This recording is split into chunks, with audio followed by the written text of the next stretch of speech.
वक्त है 1953। रात के अंधेरे में बच्चे अपने गिर नमक का घेरा बनाए कोई अजीब सी गेम खेल रहे थे। एकदम से उनकी कैंडल बुझ जाती है और पीछे से उनके इर्द गिर्द का सामान गिरने लगता है। ये तीनों डर चुके थे। जल्दी से 10 सेकंड के अंदर अंदर ये अपनी कैंडल को दोबारा चला लेते हैं। उनमें से एक बच्चा बोलता है, अब रात के 3:33 हो गए हैं, ये गेम बस अब खत्म हो गया है, मैं इसे वो नहीं खेल रहा। उसके कहते ही एक भयानक आवाज उन्हें सुनाई देती है, जिनसे कहती है कि खेल अभी खत्म नहीं हुआ। ये सुनकर एक बच्ची बुरी तरह डर जाती है और उस नमक के घेरे को पार कर लेती है, जिसके बाद बस वहाँ हमें बहुत सारा खून बहता दिखाई देता है। मतलब यहाँ जिस डीमन को इन बच्चों ने बुलाया हुआ था अपने इस गेम के जरिए, उसने उस बच्ची की जान ले ली थी। बाकी दोनों बच्चे भी ये नजारा देखकर बहुत ही ज्यादा डर चुके थे। वो यहाँ 3:30 ही हुए थे। गेम खत्म होने में 3 मिनट अभी बाकी थे। डर कर एक लड़का घर से बाहर भाग जाता है। ऐना उसे मना भी करती है कि रूल्स मत तोड़ो, हम मुसीबत में पड़ जाएंगे। लेकिन वो लड़का जब उसकी बात नहीं सुनता तो उसका अंजाम बहुत बुरा होता है। वो डीमन जिसने पहले इनकी एक साथी को मारा था, वो इसकी भी बॉडी को चीर फाड़ कर मार देता है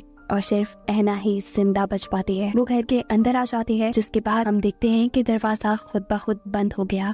इस सब के बाद सालों गुजर जाते हैं और हमें बूढ़ी ऐना को दिखाया जाता है, जो इस टाइम उसी घर में रहती है अपनी ग्रैंड चाइल्ड एलेक्स के साथ। एलेक्स को इस टाइम ऐना के रूम से अजीब डरावनी आवाजें आती हैं। जब वो चेक करने गई तो वहाँ ऐना बहुत ही आराम से बैठी हुई थी। एलेक्स जब वहाँ से जाने लगती है तब ऐना उसे कहती है, क्या तुम मुझे मेरा मिरर ला के दे सकती हो? वो एटिक में है, बचपन से मैंने उसे देखा नहीं। एलेक्स को ये बात थोड़ी अजीब तो लगी, लेकिन खैर अब वो अपनी ग्रैंड माँ का मिरर लेने के लिए एटिक में चली गई, जहाँ जाते ही उसे किसी इंसान ने डरा दिया। वो इंसान सफेद चादर ओढ़े खड़ा था और उसने जाते ही उसके सर से वो चादर उतार ली और देखने को मिला कि वो तो एक सिर्फ स्टैचू था। अब एटिक में आकर वो एक संदूक को खोलती है, जिसके अंदर से उसे काफी सारी चीजें मिली। एक बंदूक, उसकी कुछ गोलियां, एक अजीब सा रस्सियों से बंधा बॉक्स और आखिर में वो मिरर भी। अभी वो मिरर को चेक ही कर रही थी कि एकदम से उसके पास आकर कोई खड़ा हो गया। ये कोई और नहीं बल्कि उसका दोस्त था, जिसके आने के बारे में एलेक्स पहले से ही जानती थी, लेकिन वो अपने इस काम में इतना खो चुकी थी कि उसे इसके आने का पता ही नहीं चला। जिसके बाद अब ये दोनों मिलकर इन सारी चीजों को देखने लग जाते हैं। माइल्स का ध्यान जाता है उस रस्सी से बंधे हुए बॉक्स के ऊपर, जिसे वो खोल लेता है। इसे खोलने पे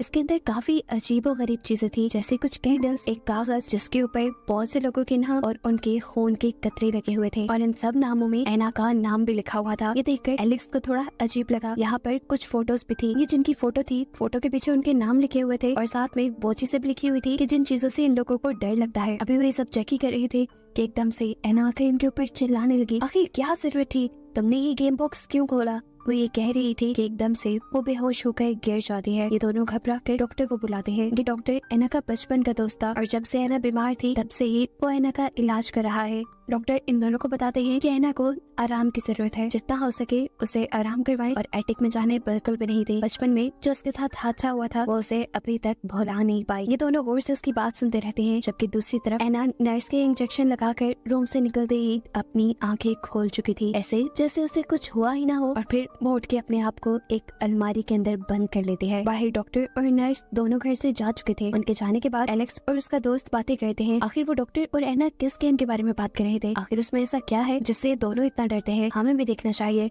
ये लोग अब एटिक में जाकर उसी बॉक्स को खोल लेते हैं, जिसके अंदर से इन्हें एक इंस्ट्रक्शन वाला पेज मिलता है, जिसको पढ़ने पे इन्हें पता चला कि जो पेपर अभी इनके पास था, इन्हें उसके ऊपर अपना नाम लिखना है और साथ ही अपना खून लगाना है। जिसके बाद इन्हें एक कैंडल जलाकर घर की सभी लाइट्स को बंद कर देना था। ये लोग ये भी कर लेते हैं और उस पेज को डालकर अपने मेन डोर के ऊपर लगा देते हैं और फिर अपने मेन डोर पर 22 मरतबा नॉक करते हैं, कुछ इस तरह से कि आखिरी नॉक उनका पूरे 12 बजे होता है। अब जैसे जैसे एलेक्स नॉक करती जा रही थी, अलमारी के अंदर बंद ऐना डरती जा रही थी, लेकिन 12 बजते ही ऐना अजीब और गरीब तरीके से हंसने लग जाती है। इसके बाद ये लोग दोबारा इंस्ट्रक्शन पेज पढ़ते हैं, जिसपे लिखा था कि मिडनाइट मैन अब घर के अंदर आ चुका है, इससे 3:33 तक बचना है, बस यही सर्वाइवल गेम है।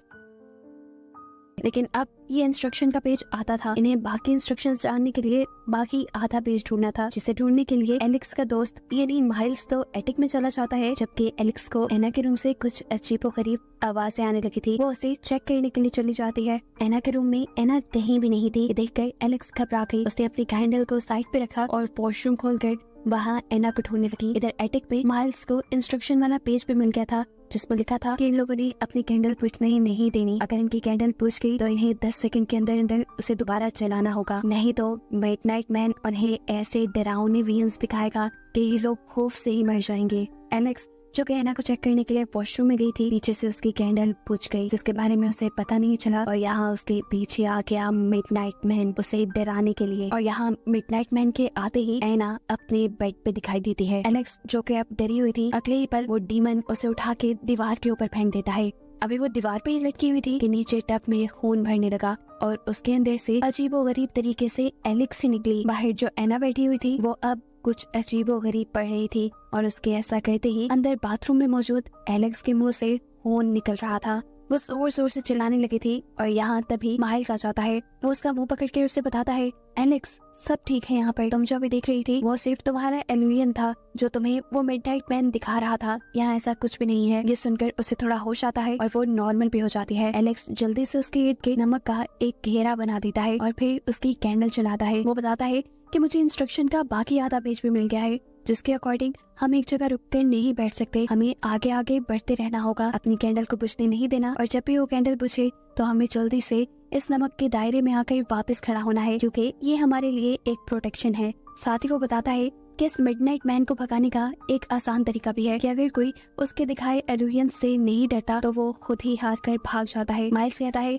कि अब मैं उसके सामने जाऊंगा और कुछ भी हो जाए डरूंगा नहीं, ऐसे वो भाग जाएगा और हमारी जान इस गेम से बच जाएगी। मिडनाइट मैन को अपने पास बुलाने का तरीका यही था कि वो अपनी कैंडल बुझा दे। कैंडल बुझाने के 10 सेकंड बाद तक भी मिडनाइट मैन उसके सामने आया ही नहीं था। वो भी ये सब कुछ देख ही रहा था कि अचानक मिडनाइट मैन ने उसे पीछे से पकड़ लिया और उसके मुंह के अंदर हाथ डालकर उसके मुंह को बुरे तरीके से खींचने लगा, जिससे उसे बहुत ज्यादा दर्द हो रहा था। मिडनाइट मैन उसे बताता है, मैं जानता हूँ तुम्हें दर्द से डर लगता है, इसलिए तो मैं तुम्हें दर्द दे रहा हूँ। इससे पहले कि माइल्स कुछ भी रिएक्ट कर पाता, मिडनाइट मैन ये कहते हुए वहाँ से गायब हो जाता है कि कोई और भी मुझे बुला रहा है, कोई और भी ये गेम खेल रहा है। उसके जाने के बाद इन दोनों ने थोड़ा सा सुकून का सांस लिया था। ये दोनों अभी बातें ही कर रहे थे कि इनके घर का डोर नॉक हुआ और इन्हें पता चला कि इनकी दोस्त कायली आई है, जिसे इन्होंने नाइट आउट के लिए बुलाया था। इन्हें परेशान देखकर वो इनसे परेशानी की वजह पूछती है और ये लोग इस गेम के बारे में सब कुछ कायली को बता देते हैं। कायली को भी ये गेम इंटरेस्टिंग लगी, वो भी कहती है कि अब मैं भी इस गेम में हिस्सा लूंगी। ये लोग उसे मना करते रह गए, लेकिन कायली मना नहीं हुई और उसने गेट पे लगे हुए पेपर के ऊपर अपना नाम लिखकर अपना ब्लड भी उस पेपर पे लगा दिया।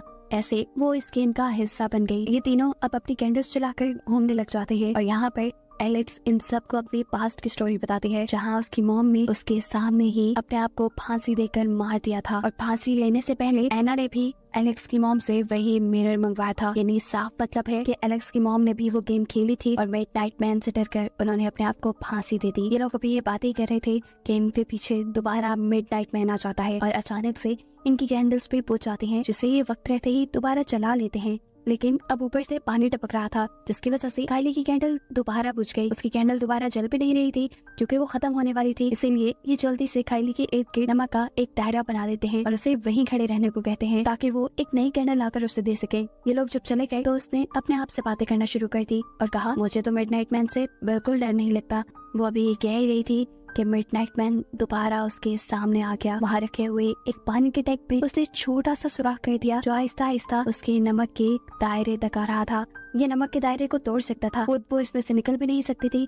इसके लिए वो अपने पास पड़ा हुआ है एक गमला उठाकर उसकी सारी मिट्टी उस दायरे के आगे गिरा देती है, जिससे पानी रुक जाता है। लेकिन मिडनाइट मैन अब गुस्से में आ चुका था। वो उस पूरे के पूरे पानी के ड्रम को उठाकर फेंक देता है। ऐसा करते ही उसका नमक का दायरा बिल्कुल टूट चुका था और अब मिडनाइट मैन उसके ऊपर हावी हो सकता था। उसने अपने चेहरे को एक रैबिट में बदल लिया था, क्योंकि बचपन में कायली ने एक रैबिट को मारा था। देखते ही देखते फिर मिडनाइट मैन उसे बुरी तरह पोसेस कर लेता है और एक चाकू से देकर उसका गला कटवा देता है।